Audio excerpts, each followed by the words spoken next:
చంద్రశేఖర యతీంద్రవరదో సంతతో మమ సదో కామకోటి పీఠ భూషణం కామకోటి పీఠ భూషణం జ్ఞాన విభూషణం సద్గురుదేవం నమామి సదనం సద్గురుదేవం నమామి సదనం చంద్రశేఖర యతీంద్రవరదో సంతతో మమ సదో. మద్రాసులో మహాస్వామి ప్రసంగాలు ప్రజలలో హృదయ సంచలనం కలిగించాయి.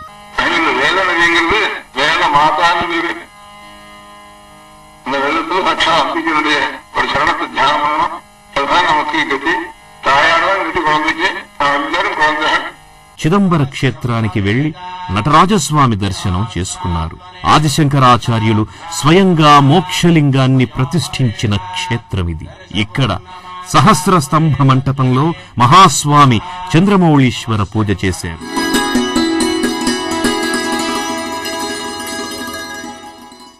మహాస్వామి కాశీయాత్ర శ్రీశైలం, హైదరాబాద్, నాగపూరు, జబల్పూర్, అలహాబాదుల మీదుగా సాగింది.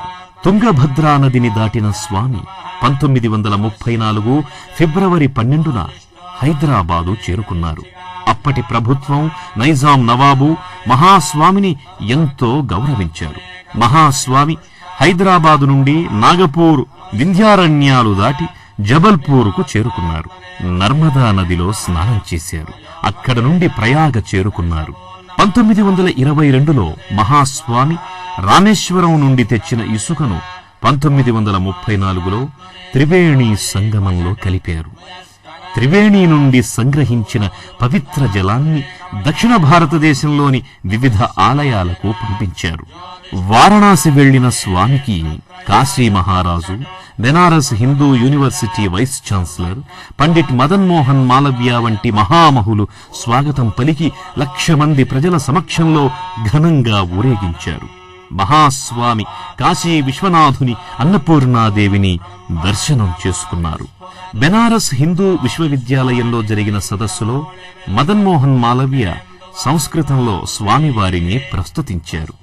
స్వామివారు కూడా విద్యార్థులనుద్దేశించి సంస్కృతంలోనే ప్రసంగించారు. జయ జయ శంకర హర హర శంకర జయ జయ శంకర హర హర శంకర. జ్ఞాని ఉన్నాడనుకోండి, ఆయన చేసేటటువంటి పనులు మనం కూడా చెయ్యాలని అనుకోకూడదు.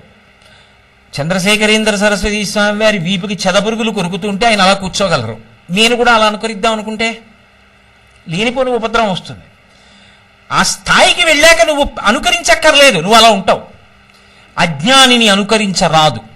అజ్ఞాని తండ్రికి తద్దినం పెట్టడం, వాడు మానేశాడు, నువ్వు మానేకు. జ్ఞానిని అనుకరించలేవు, అజ్ఞానిని అనుకరించరాదు. ఈ రెండిటి మధ్య భేదం తెలుసుకుని ప్రవర్తిస్తే సాధన పండితే జ్ఞాని. ఆ స్థాయికి వెళ్ళిపోయినటువంటి మహాపురుషులు ఎవరుంటారో వాళ్ళకి అనేక సిద్ధులు వస్తాయి. అదే శంకర భగవత్పాదులు దక్షిణామూర్తి స్తోత్రంలో చెప్తున్నది. సర్వాత్మత్వమితి స్ఫుటీకృతమిదం యస్మాదముష్మింస్తవే తేనాశ్వ శ్రవణాత్ తదర్థ మననాత్ ధ్యానాచ్చ సంకీర్తనాత్. సర్వాత్మత్వమితి స్ఫుటీకృతమిదం, దానితో పాటుగా ఇతరమైన సిద్ధులన్నీ కూడా వస్తాయి. అది అత్యంత పై స్థాయిలోది, అంతటా ఈశ్వరుణ్ణి చూడ్డం. దానితో పాటుగా సిద్ధులు వశమైపోతాయి. కానీ సిద్ధులకు వశపడిపోయిన యోగున్నాడు అనుకోండి, అది జారిపోతుంది. అందుకే సిద్ధి యోగికి ఎటువంటిది అంటే కాకి రెట్ట వంటిది అన్నారు. బట్ట మీద కాకి రెట్ట పడింది అనుకోండి, ఇక్కడ ఓ చిన్నది ఇలా నల్లడోరియా, ఇలా ఓ చిన్న నల్లడోరియా ఉంటే బాగుండు నా లాల్చీకి అనుకున్నాను అనుకోండి. 2 రెట్టలు పడ్డాయి అనుకోండి, బాగా పడ్డాయని ఊరుకుంటానా? గోటితో కొట్టి కడిగే వేసుకుని చేయి కడుక్కుంటారు. అలా సిద్ధులు యోగికి ఎటువంటివి అంటే కాకి రెట్ట వంటివి. ఈ మాట నేను చెప్పట్లేదు, సురేశ్వరాచార్యుల వారు దక్షిణామూర్తి స్తోత్రానికి చేసినటువంటి వ్యాఖ్యానంలో చెప్పిన కాకిరెట్ట వంటివి అని చెప్పారు ఆయన. ఎందుకని అంటే అనుషంగిక ప్రయోజనాన్ని ఇస్తాయి, దాన్ని పట్టు కూర్చుంటే ప్రధాన ప్రయోజనం నాశనం అయిపోతుంది. నేను మీకు బాగా అర్థమయ్యేటట్టు చెప్పాలి అంటే, విశేషమైన వాన బయట తడిచిపోయి భర్త ఇంటికి వచ్చాడు, ఒళ్ళు తుడుచుకుని పొడి బట్ట కట్టుకుని ఒళ్ళు ఉనికిపోతోంది, వేడిగా ఏదైనా చేసి పెట్టవే అన్నాడు. ఆవిడికి చలిదు, అంత చలిగా లేస్తుంటే వెళ్ళి పొయ్యి వెలిగించి ఏదో పదార్థం పచనం చేస్తోంది. పొయ్యిలో ఉన్న అగ్నిహోత్రపు వేడికి ఆవిడికి ఒళ్ళు వెచ్చగా ఉంది. అబ్బా ఎంత హాయిగా ఉందో అని ఆవిడ కూడా హాయిగా ఉందని అలా కళ్ళు మూసుకుని నించింది.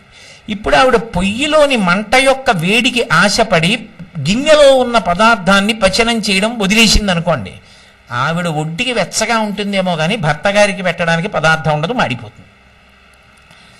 తనకి వెచ్చగా ఉన్న మాడిపోతుంది అన్నమో అన్నప్పుడు అగ్నిహోత్రాన్ని నిధనం చేసేసినటువంటి ఇల్లాలిలా అనుషంగిక ప్రయోజనమైనటువంటి సిద్ధుల గురించి పట్టించుకోకుండా పచనం అవుతున్న పదార్థం లాంటి ఆత్మతత్వాన్ని మాత్రమే యోగి పట్టుకుంటాడు. అందుకే సిద్ధుల ప్రకటన మీద వారికి అనురక్తి ఉండదు. కానీ ఒక్కొక్కసారి తనని ఆశ్రయించినటువంటి భక్తులను ఉద్ధరించడానికి వారి కారుణ్యానికి హద్దు ఉండదు. ఆ హద్దు లేని కారుణ్యంతో చిన్న చిన్న విషయాల్లో గొప్ప గొప్ప సిద్ధిని ప్రకటిస్తారు. అది వినడానికి చాలా ఆశ్చర్యంగా ఉంటుంది. దీనికింత సిద్ధి ఎందుకు ప్రకటించారనిపిస్తుంది మనకి. అది హద్దులేని కారుణ్యం అంతే. అందుకే శృతి స్మృతి పురాణానాం ఆలయం కరుణాలయం నమామి భగవత్పాద శంకరం లోకశంకరం. సమస్త ప్రాణులలో ఉన్న భావనలు తెలుసుకోగలుగుతారు ఒకసారి ఆ స్థాయికి వెడితే. అదే కాదు వ్యాసుల వారి చరిత్ర. వ్యాసుడు శివుడు ముందెళ్ళిపోతున్నాడు, శివుడు పుట్టుకతో జ్ఞాని. పుత్రా పుత్రా పుత్రా అని అరుస్తున్నాడు, కొడుకు పలకలేదు, జ్ఞాని వెళ్ళిపోతున్నాడు. కానీ ఆయన అంతటా ఆత్మగా నిలబడి ఉన్నవాడు. ఆయన పలకకపోతే చెట్లు పలికాయి, ఓ తండ్రి తండ్రి తండ్రి అన్నాయి. అంటే అంతటా నిండిపోయినవాడు శుకుడు. అందుకే కారణజన్ముడు. శంకరాచార్యుల వారు వామదేవుడు శుకుడు పుట్టుకతో కారణజన్ములు జ్ఞానులు అన్నారు. అలా అంతటి జ్ఞాని ఆ స్థాయికి తపస్సు చేత వెళ్ళిపోయి గురుచరణములో మాత్రం విడిచిపెట్టారు. అందుకే ఆకర్ణ శరీరం విడిచిపెట్టేసే ముందు కూడా కలవై వంక తిరిగి ఒక నమస్కారం, మహాలక్ష్మమ్మ వారు తల్లిగారి చిత్రపటం వేద పాఠశాలకు పట్టుకెడుతుంటే దాని వంక చూసి ఒక నమస్కారం చేశారు. ఈ శరీరాన్ని ఇచ్చింది అమ్మ, ఇక మళ్ళీ శరీరం రాకుండా అనుగ్రహించింది జ్ఞానం చేత గురువు. ఇద్దరికీ నమస్కారం చేసి శరీరాన్ని వదిలిపెట్టి బ్రహ్మీభూతులయ్యారు. అది జ్ఞాని లక్షణం. కానీ ఒక్కొక్కసారి ఆ సిద్ధిని ప్రకటించేటప్పుడు మాత్రం చమత్కారంగా ఉంటుంది. ఏ కారణానికి చేస్తున్నారు అంటే అది హేతువునకు అందదు. అలా అందకపోవడం వారి యొక్క హద్దులేని కారణం. ఏదో రామచంద్రమూర్తి గురించి చెప్తూ గోపరాజు గారు మాట అంటాడు, దాశరథి కరుణాపయోనిధి అంటాడు. నీ కరుణ సముద్రం వంటిది, దాని లోతు ఎలా తెలియదో నీ కారుణ్యం కూడా అలాగే తెలియదు. ఎందుకంత కారుణ్యంతో ఉంటావంటే చెప్పలేం. ఇలా అంటే నేనంటాను, మీరైతే ఏమంటారు? ఇలా అని నేనంటారు కదా. ఇది నేను, మీకు మీరు నేను. కానీ ఇక్కడ నేనన్నవాడిని మీ దగ్గరికి వచ్చేటప్పటికి నువ్వు అంటాను. ఈ నేను అక్కడ నువ్వవడం మధ్యలో మాయా అన్న మహాసముద్రం అంతా ఉంటుంది. ఈ నేను బాగుండాలా, నువ్వే ఏమైపోయినా పర్వాలేదు, అక్కడ జ్ఞానం అంతా వస్తుంది. జ్ఞాని విషయంలో ఏమవుతుందంటే ఈ నేను ఆ నేను అభేదం, అఖండం. అందుకే ఖండము సాధన, అఖండము ఫలం. ముక్కలు ముక్కలుగా మొదలుపెట్టి రెండుగా మొదలు పెడితే సాధన, అఖండం. ఇంకా రెండు ఖండము కాదు, ముక్క కాదు, అంతటా ఒక్కటే, అదే ఫలితం జ్ఞానం. ఆ అఖండ మండలాకారం అంటుంటాం కదా, గురువుని స్తోత్రం చేసినప్పుడు ఆ అఖండ స్థాయిని పొందేస్తాడు గురువు. అదిగో ఆ స్థాయికి వెళ్ళిపోయారు మహాస్వామి. అందుకే ఆయన మొగలి పువ్వు చేతిలో పట్టుకుంటే అలా దూరంగా పోయినటువంటి ఐశ్వర్యవంతుడిని చూశారు. నాగస్వామి ఇలారా అన్నారు. పేరెవరు చెప్పారు? ఆయన ఉలిక్కి పట్టాడు. ఇదేంటి ఎలా తెలిసిన ఆ పేరని చెప్పక్కర్లేదు. అంతటా ఉన్న వస్తువు తానైపోయినప్పుడు అన్నీ తెలిసిపోతాయి. ఈ చేతికి నిప్పెడుతోందని తెలుసుకుంటాను కానండి, ఈ కాలుకి నిప్పెడితే నాకు తెలియదండి అంటానా? ఈ చేతికి నిప్పెట్టినా, కాలుకి నిప్పెట్టినా, తలకాయ నిప్పెట్టినా, కడుపులో నిప్పెట్టినా నేను తెలుసుకుంటాను. నేనొక్కటి నీ తెలుసుకున్నప్పుడు ఈ నేను ఆ నేను ఒక్కటైపోతే అందులో ఉన్నది ఇందులోదని తెలుసు. అంతకన్నా తేడా ఉంటుంది. అందుకే పేరేమిటి, అన్నీ తెలుస్తాయి, అన్ని భావాలు తెలుస్తాయి. ఆయన అన్నారు, నాగస్వామి నీకు ఇవ్వనులే, మొగలి పువ్వు నీకు ఇస్తాననుకుంటున్నావా? ఇవ్వను అన్నారు. ఎందుకని? అంటే వాళ్ళ వంశంలో అలవాటు ఉంది, వాళ్ళు మొగలి పువ్వు ముట్టుకోరు. వాళ్ళు మొగలి పువ్వు ముట్టుకుంటే వాళ్ళకి ఆపద వస్తుందని ఓ నమ్మకం. ఒక్కొక్కడికి ఒక్కొక్క పిచ్చి ఉంటుంది, వాళ్ళకి ఆ పిచ్చి ఉంది. అందుకని వాళ్ళు మొగలి పువ్వు ముట్టుకోరు. నీకు ఇవ్వనులే, ఎందుకు ఖేద పెట్టడం అనవసరంగా, ప్రసాదం చేతిలో పెడితే వాడు ఏం చేయాలో తెలియ కొట్టుకుంటాడు. అందుకని నీకు ఇవ్వనులే అన్నారు. మరి పక్కనున్న వాళ్ళందరూ వింతగా చూశారు. మరి మొగలి పువ్వు ఎందుకు పట్టుకున్నారు? అమ్మవారు పట్టుకున్నట్టుగాను, రక్తోత్పలం బిభ్రతీం అన్నట్టు అని చూస్తున్నారు. ఆయన అన్నారు, ఒక ముసలి సువాసిని ఒక అరగంటలో ఈ మొగలి పువ్వు కోసం పరిగెత్తుకొస్తోంది, అందుకు పట్టుకున్నాను అన్నారు. దాన్ని వదలలేదు, అలాగే పట్టుకున్నారు. ఈలోగా వచ్చిన వాళ్ళందరితో మాట్లాడుతున్నారు, ఏదో ప్రసాదం ఇస్తున్నారు, పలకరిస్తున్నారు, అయిపోయింది. మర్చిపోయారు. ఈలోగా కొంతమంది అరగంటలో ఎవరు వస్తారు అని ఎదురు చూస్తున్నారు. నిజంగా నిజమవుతుందా? ఈ అక్కర్లేని ఉత్కంఠలు చాలామందికి ఉంటాయి.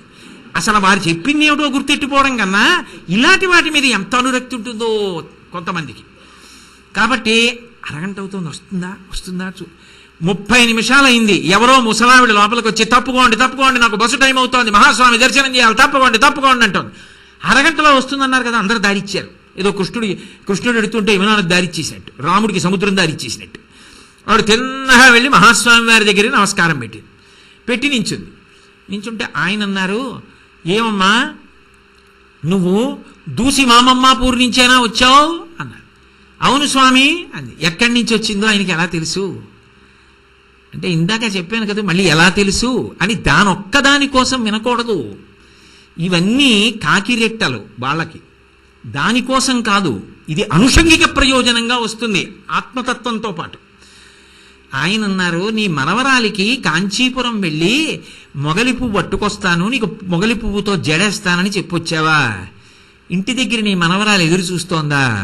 కాంచీపురం అంతా వెతికినా నీకు మొగలి పువ్వు దొరకలేదా? పేరిందేవి అమ్మాళ్ళ దగ్గర నుంచి మొగలి పువ్వు వచ్చిందిలే, పట్టుకెళ్ళి నీ మనవరాలకి జడై అని ఇచ్చారు. ఆవిడ కళ్ళకద్దుకని పొంగిపోయింది. తల్లి, నీ బస్సుకేం కంగారు లేదు, ఇంకా ఓ గంట సమయం ఉంది, తొందరపడి ఊరికే పరిగెత్తకు, మెల్లిగా వెళ్ళిరా అన్నారు. ఆవిడ వెళ్ళిపోయింది. స్వామి ఆ మొగలి పువ్వు ఆవిడకి ఇచ్చారు. అక్కడ ఉన్న వాళ్ళందరూ మిగిలిన విషయాల కన్నా దీనికి ఎక్కువ ప్రాధాన్యత ఉంటుంది సహజంగా. ఆయనకి ఎలా తెలిసింది? ఆ ముసలావిడ వస్తుందని ఎలా తెలుసు? ఆవిడ ఏ ఊరి నుంచి వచ్చిందో ఎలా తెలుసు? ఆవిడకు మొగలి పువ్వు కావాలని ఎలా తెలుసు? మనవరానికి ఇస్తానని చెప్పి వచ్చిందని ఎలా తెలుసుకున్నారంటావు? మహానుభావుడండి అని చెంపలేసుకు దండం పెట్టేవాడు ఓడుంటాడు. ఏమండో ఈ గబుక్కుని నమ్మకూడదు, ఇందులో ఏవో ఉంటాయి తెలుసా అండి అనేవాడు ఓడుంటాడు. దీనికి ఉన్నంత ప్రాధాన్యత అసలు ఇది ఎలా వచ్చిందన్న దాని మీద ఉండదు. అది చమత్కారం. అయితే అసలు ఈ లీల చేయడం ఎందుకైనా, ఇవన్నీ తెలుసుకోవడం ఎందుకు, మొగలి పువ్వుకు నించోవడం ఎందుకు అంటే, ఇక్కడ మీరు ఒక్క విషయాన్ని బాగా గ్రహించాలి. అది వద్దన్నా వస్తుంది. దాన్ని ఈ విషయంలో ప్రకటించాలనే ఉండదు. వారి కారుణ్యం వారికి లోపల గోచరించింది. ఒక ముసలావిడ చిన్న కోరికతో తిరుగుతోంది, చిన్న బుచ్చుగా నెడుతుంది, మనవరాలు ఏడుస్తుంది. జడ ఇలేపోయాను మొగలి పువ్వుతో అని ఆవిడ ఏడుస్తుంది. కాంచీపురం వచ్చి నవరాత్రుల్లో ఒక ఆవిడ పువ్వు దొరక్క వెళ్ళిపోవడమా? ఒక ముసలి సువాసిని సంతోషంగా వెళ్ళాలనుకున్నారు. ఆవిడలో కామాక్షిని చూశారు, పువ్వు ఇచ్చి పంపించారు, అంతే. ఆయనకున్న సిద్ధి ఎంత చిన్న విషయానికి పనికొచ్చింది చెప్పగలరా? సాధ్యం అవుతుందా? అవదు. కానీ ఆ స్థాయిని పొందినటువంటి మహాపురుషుల యొక్క జీవితం అక్కడికి పరిమితమైపోయిందని మీరు అనుకుంటే మాత్రం చాలా పెద్ద పొరపాటుది. అందుకోసం కారణజన్ములు రారు. కేవలం ఇలాంటి సిద్ధులు ఏవో కొన్ని ప్రకటనం చేయడం కోసం అవతల వాళ్ళ మనస్సులలో ఉన్న విషయాలు తెలుసుకోవడం ఒక్కటే ప్రయోజనము కానే కాదు. అదొక్కటే ప్రయోజనం, ఒక్కనాటికి కాదు. మళ్ళీ అంటున్నాను ఆ మాట. ఆ స్థాయి జగద్గురువులదు. వారి ప్రధాన కర్తవ్యం వారి గురువులను ఆధారం చేసుకుని లోకాన్ని ఉద్ధరించాలి. లోకాన్ని ఉద్ధరించాలంటే ఒక్కొక్కసారి ఎంత కిందకైనా వస్తారు, ఎంత కిందకైనా వచ్చి ఉద్ధరించాలి. అందుకే గురువు పునశ్చోత్తమ సంతవాది అంటారు. గురువు ఇంకా నువ్వేం పొందుతావా, నీకేమొచ్చు, ఓం కేశవాయ స్వాహ అన్నం రాదు, పోయింది జన్మ, వచ్చే జన్మలో చూద్దుగానిలే పో అనడు. మళ్ళీ మంచి మాటలు చెప్పి భగవంతుని యందు అనురక్తుణ్ణి చేస్తాడు. అది గురువుకుండేటటువంటి సహజమైన కారుణ్యం. ఆ కారుణ్యం గురువు గారికి లేదనుకోండి, అసలు మనం ఎలా ఆశ్రయిస్తామండి? మీరు ఒకటి చెప్పండి. దిక్కుమాలిన గొడవ, నిద్ర లేచి వెళ్ళిన దగ్గర నుంచి రోగాలతోనే వస్తారు నా దగ్గరికి. ఒక్కడు కొత్తగా వచ్చినటువంటి సినిమా ఎలా ఉందో చెప్పేవాళ్ళు లేడని వైద్యుడంటే అంతకన్నా అన్యాయమైన మాట ఒకటి ఉందా? వైద్యుడి దగ్గరికి వెళ్ళేవాళ్ళు రోగంతో ఉన్న వాళ్ళు ఎడతారు, కానీ కబుర్లాడేవాళ్ళు ఎందుకు ఎడతారు? రోగం ఉంటే వైద్యుడు కావాలి. అసలు ఈశ్వరుణ్ణి తెలుసుకునే మార్గం తెలియకపోతే గురువుగారు కావాలి. నా దగ్గరికి వచ్చే వాళ్ళందరూ ఇదే మాట్లాడతారండి అంటే ఇంకెందుకు వస్తారు గురువుగారి దగ్గరికి? పాపం ఉన్నవాడు, మార్గం తెలియని వాడే గురువుగారి దగ్గరికి వస్తాడు. వాడి గతం నీకెందుకు? ఇప్పుడు వచ్చాడు, వాడిని ఉద్ధరించడం నీకు కావాలి. అందుకే గురువు ఎంత కిందకి రావాలి అంటే అది చెప్పడం సాధ్యం కాదు. ఇందులో చమత్కారం ఏమిటంటే గురువు తాను చెప్పే మాటలే తన మాటలే ఒకసారి చెప్పింది ఇంకొకసారి చెప్పిన దానికి భిన్నంగా ఉంటుంది. ఎందుకో తెలుసా? అందరి కోసం కిందకి రావడంలో. మీకు నేను ఒక ఉదాహరణ చూపిస్తా. శంకర భగవత్పాదులే మోహముద్గరంలో అన్నారు, పునరపి జననం పునరపి మరణం పునరపి జననీ జఠరే శయనం ఇహ సంసారే బహుదుస్తారే కృపయాపారే పాహిమురారే అన్నారు. అమ్మ కడుపులో పుట్టడం, చావడం, మళ్ళీ ఏదో అమ్మ కడుపులోకి వెళ్ళడం, ఏదో ఒక ఆడజన్మ ఎత్తింది, మల్లికార్జునుడి దర్శనానికి వచ్చింది, శివలింగం మీద తల తాటించింది, ఈ జన్మకింతేర మల్లమా అంది, 2 కన్నీటి బొట్లు విడిచిపెట్టింది. వచ్చే జన్మలో మారేడునైతే చాలు మల్లనా, నీ శరము మీదుండనా మల్లనా అంది. అంటే ఓ మారేడు దళం అవ్వాలనుకుంది. మనిషి జన్మ కన్నా మారేడు దళం గొప్పది కాదుగా, అయినా కూడా మారేడు దళం అవ్వాలనుకుంది. అంటే పునర్జన్మ అడుగుతోందా లేదా మరి ఆవిడ? శంకరాచార్యులు వారు చెప్పింది ఏమిటి? పునరపి జననం పునరపి మరణం పునరపి జననీ జఠరే శయనం ఇహ సంసారే బహుదుస్తారే. భగవంతుణ్ణి ఆయన ఏమంటున్నారు మోహముద్గరంలో? వద్దు నాకు ఈ జనన మరణములు, నాకు ఈ అల్ల వద్దు, నన్ను ఈ చక్రం నుంచి దాటించు అన్నారు. అదే శంకరాచార్యుల వారు శివానందలహరి దగ్గరికి వచ్చేటప్పుడు ఒక మాట అన్నారు. ఈ మాట శ్రీశైలంలో అన్నారు. ఎవరో తెలుసా? అపరశంకరుడైన చంద్రశేఖరేంద్ర సరస్వతి మహాస్వామి వారు అన్నారు ఇదే శ్రీశైల పర్వతం మీద. ఏమన్నారంటే, నాకు ఎన్ని జన్మలెత్తినా చంద్రమౌళీశ్వరుడే దైవం, ఎన్ని జన్మలెత్తినా శంకర భగవత్పాదులే నా గురు. మరి శంకరుల యొక్క పరంపరలో వచ్చిన చంద్రశేఖరేంద్ర సరస్వతి మహాస్వామి వారు మళ్ళీ జన్మ గురువా? మళ్ళీ జన్మలో చంద్రమౌళీశ్వరుడు దైవమా? అంటే జన్మ కావాలని అడుగుతున్నారా? అదేమిటి మరి? మనకందరికీ చేసే ప్రబోధమే ఇక మళ్ళీ జనన మరణ చక్రంలో ఇరుక్కోకుండా పునరావృత్తి రహిత శాశ్వత శివ సాహిత్య స్థితిని ఆవిష్కరించడం కదా. అంటే పునరపి జననం పునరపి మరణం అని శంకరాచార్యుల వారు ఏ ముద్గరంలో చెప్పారో అదే శంకరాచార్యుల వారు శివానంద లహరిలో ఏమన్నారో తెలుసా? నరత్వం దేవత్వం నగవన మృగత్వం మశకత పశుత్వం కీటత్వం భవతు విహగత్వాది జననం సదా త్వత్పాదాబ్జ స్మరణ పరమానందలహరీ విహారాసక్తం చేదుత్తు హృదయమివ కింతేన వపుషా అన్నారు. స్వామి, నాకు పునర్జన్మ వద్దని నేను నిన్ను అడగడం లేదు. ఎవరు? శంకర భగవత్పాదులు అన్నమాట. అదే మీరన్నారు. ఆయన అన్నారు, నరత్వం, నాకు మనుష్య జన్మ మాత్రమే, మళ్ళీ జన్మ ఉంటే ఇయ్యని నేను అడగను. నరత్వం, నరజన్మిస్తావా? ఈ దేవత్వం, నన్ను దేవతం చేస్తావా? చెయ్యి. నరత్వం దేవత్వం నగవన మృగత్వం, నన్ను ఓ కొండ చేస్తావా? చెయ్యి. ఓ జంతువు చేస్తావా? చెయ్యి. ఓ పురుగుని చేస్తావా? చెయ్యి. నీ ఇష్టం. ఏ శరీరం అన్నది నేను అడగనయా? కింతేనవ పుష, ఈ దిక్కుమాల శరీరంతో ప్రయోజనం ఏమిటండి స్వామి? ఏ శరీరం అన్ని మనుష్య జన్మ ఎత్తి ఆయన ఒక్కడ అక్కర్లేకుండా మిగిలినవన్నీ కావాలన్న దానికి ఎందుకండి ఆ జన్మ?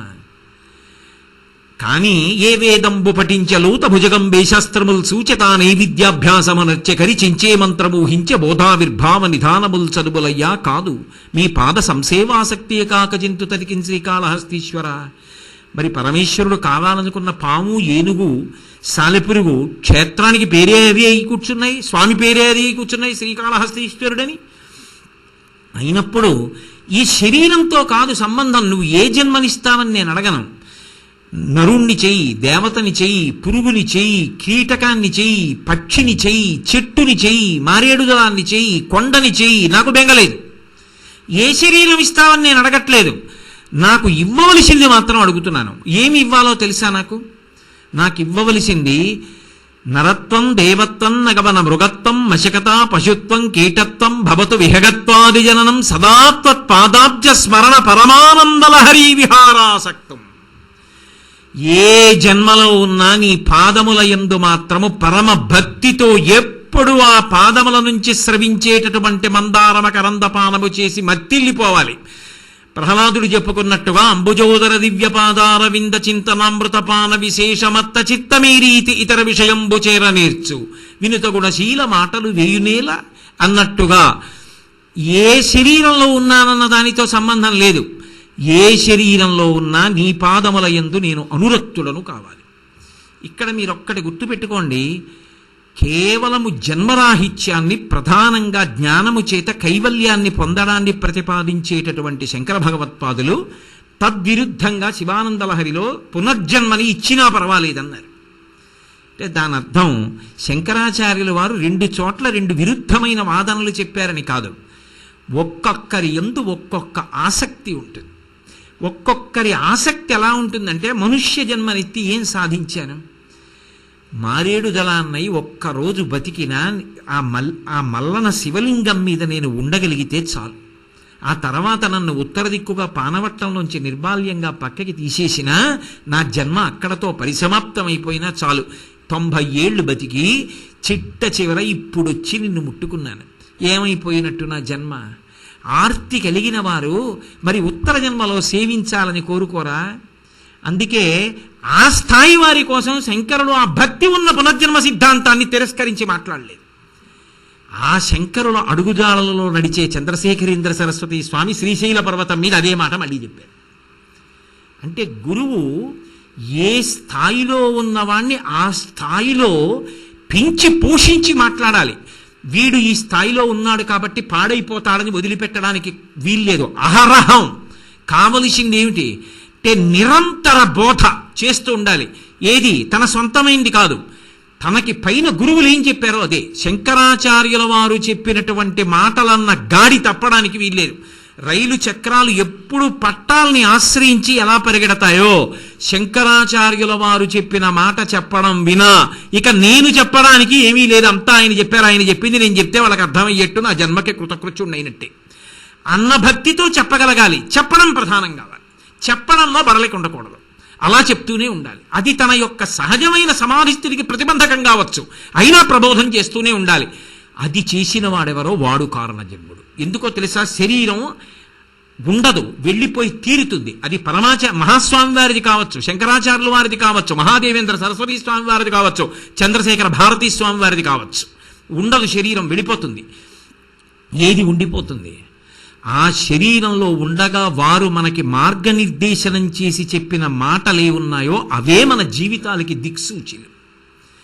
అయినప్పుడు వారు ఏమి మాట్లాడారు, ఎక్కడ మాట్లాడారు, ఎవరిని ఉద్దేశించి మాట్లాడారు, ఆ మాటలు మననం చేసుకుంటే అవి మనని ఉద్ధరిస్తాయి.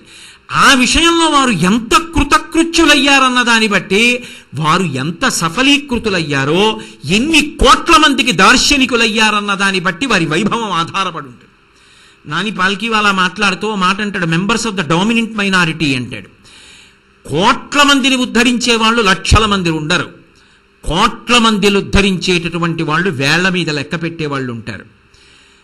అవతల వారి మనసుకి అర్థమయ్యేటట్టుగా ఆర్తితో ఒక్క 5 నిమిషాలైనా సరే మాట్లాడినంత మాత్రం చేత అవతల వారి మనస్సు మారి భగవంతుని వైపు తిరిగేటట్టుగా చేసి తనని ఆశ్రయించి వచ్చిన వాళ్ళందరినీ ఉద్ధరించడానికి కంకణం కట్టుకుని మహానుభావుడై ఆయన అధిగత తత్వ శిష్య హితయోద్యత సతతం, ఆయన తత్వాన్ని తెలుసుకున్నవారే ఎప్పుడూ అందరినీ ఉద్ధరించే ప్రయత్నంతో రకరకాలుగా ఆ మార్గంలో ప్రబోధం చేసి చేసి చేసి ఎన్ని కోట్ల మందిని ప్రభావితం చేశారో అటువంటి వారు వేళ్ల మీద లెక్క పెట్టే వాళ్ళై ఉంటారు. వాళ్ళు ఒక శతాబ్దం మొత్తం మీద ఒక్కరే రావచ్చు, ఒక్కొక్కసారి 500 సంవత్సరాలకు ఒక్కరే రావచ్చు. కానీ వారు ఎప్పుడు వచ్చారన్న దానితో సంబంధం ఉండదు. వారు వచ్చి వెళ్ళిపోయిన తరువాత కూడా వారి యొక్క తేజస్సు మాత్రం తన శిష్యులను అలా కాపాడుకుంటూనే ఉంటుంది, నిరంతరం కాపాడుకుంటూ ఉంటుంది. అది కాక ఆయన శరీరంతో ఉండగా లోకానికి జరిగే మహోపకారం ఏమిటంటే ఆ బోధ. చంద్రశేఖర యతీంద్రవరదం సంతతం మమ సదో కామకోటి పీఠ భూషణం కామకోటి పీఠ భూషణం